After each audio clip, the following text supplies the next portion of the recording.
There is a quiet moment many people experience, but rarely speak about.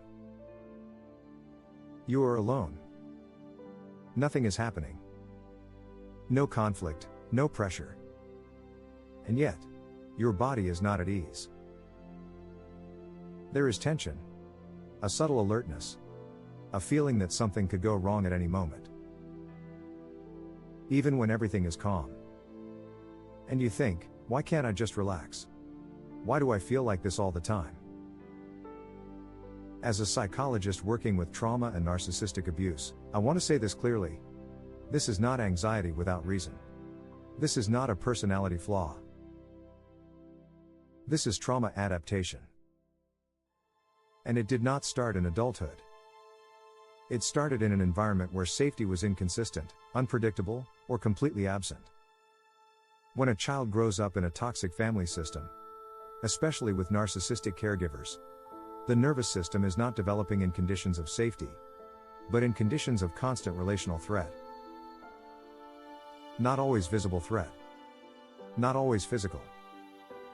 But psychological. Emotional. Subtle. Chronic.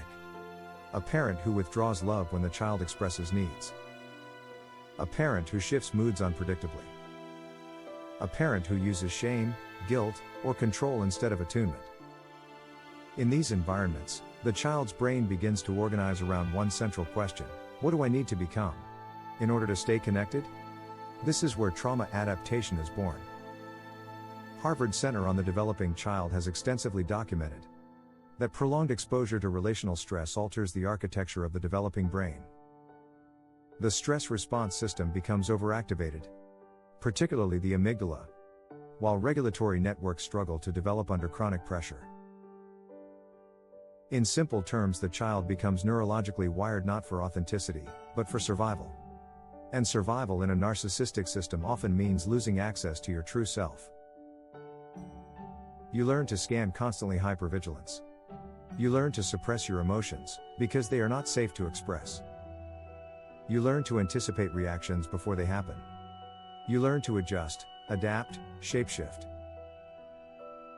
Not because you are manipulative, but because your environment demanded it. Stanford's work in interpersonal neurobiology explains that identity itself is co-created through relational experience. When those experiences are unstable or invalidating, the sense of self becomes fragmented or externally oriented. This is why so many people coming out of toxic childhoods or narcissistic relationships say, "I don't know who I am." Because they were never allowed to exist without adaptation. And then, something even more complex happens. The same pattern does not stay in childhood. It follows you into adult relationships, especially those that feel familiar. You may find yourself drawn to emotionally unavailable partners, to people who require you to prove your worth, to dynamics where love feels conditional. Not because you want pain, but because your nervous system recognizes the pattern. Familiar does not mean safe. Familiar means known. And so the cycle continues. UCLA's research on stress and resilience shows that individuals exposed to early relational trauma often remain in heightened states of physiological arousal, even in adulthood, especially in close relationships.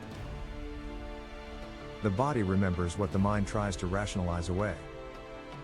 You might notice it like this: you overthink before expressing yourself. You feel responsible for other people's emotions. You struggle to say no without guilt. You feel unsafe being fully seen. This is not random behavior. This is your nervous system trying to prevent the same pain it once experienced. But here is the truth that changes everything. What once protected you can now keep you trapped. Because trauma adaptation is context specific. It helps you survive a toxic environment. But in a healthy environment, it can block connection, authenticity, and safety. So how do you begin to shift this pattern? Not by forcing yourself to be different. Not by shaming your reactions. But by slowly teaching your nervous system that the present is not the past. Let me give you one trauma-informed exercise that is simple, but profoundly effective. The next time you feel tension in a relationship, that subtle urge to adjust yourself, to overanalyze, to shrink or overperform, pause. And ask yourself, am I reacting to what is happening now? Or to what I learned before? Then gently orient yourself to the present. Look around. Notice where you are. Notice that no one is attacking you, abandoning you, or controlling you in this exact moment. Take a slow breath and allow your body to register safety, even if just for a few seconds. This is how repatterning begins. Not through force, but through repetition of safe experiences. Neuroscience shows that new neural pathways are formed, not by intellectual understanding, but by lived, embodied experience.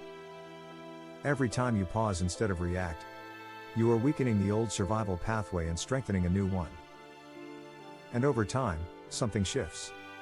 You stop performing safety, and you begin to feel it. Because healing from trauma is not about becoming someone new.